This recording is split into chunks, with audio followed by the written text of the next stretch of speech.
Haaland and Núñez deals will leave top two's rivals wondering how to catch up. Carney. Manchester City and Liverpool have got their key business done early.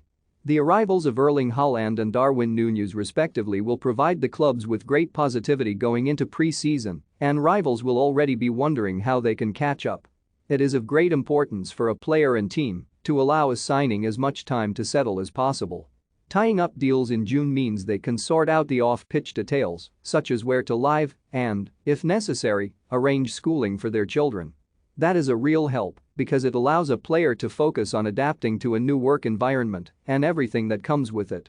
Teammates will be given a huge boost when they see that a world-class player, who will improve their squad, has signed. If Liverpool had not replaced Sadio Mane quickly, their players might have been uneasy knowing a top performer had left and there was no one to replace his goals, assists and all-round play. The fact City and Liverpool have brought in players will excite the team, and individuals will realize they need to up their game because the new arrivals will push them hard and challenge them. Players need a competitive environment to thrive. When things are done early, it seeps into everyone's mindset. I spoke to a player who said his team did not bring in anyone one season and they did not perform well. The next season they signed 3 top players and won the Premier League because new players inspire confidence and inspire people. For those in the chasing pack in the top 6, it brings pressure to get things done.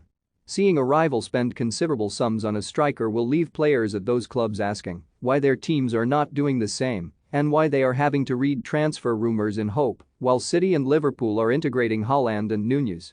Watching others improve while you stagnate is tough for ambitious players. They will be wondering how they can catch up when they are already on the back foot in mid-June.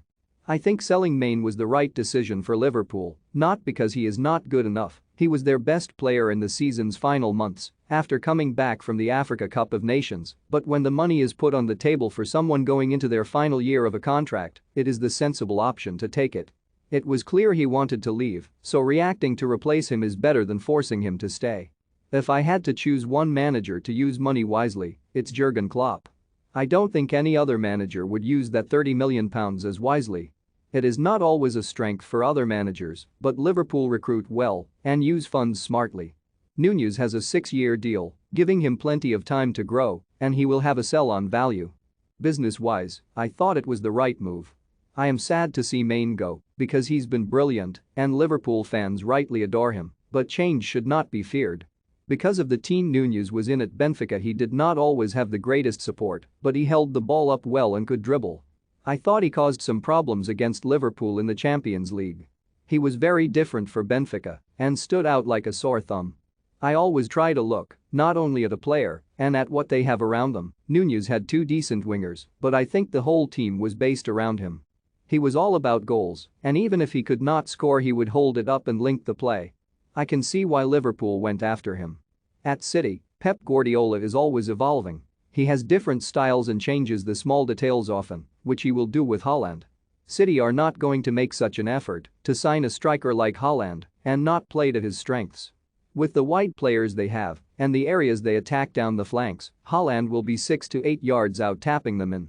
He will get 20 goals next season because of the players around him.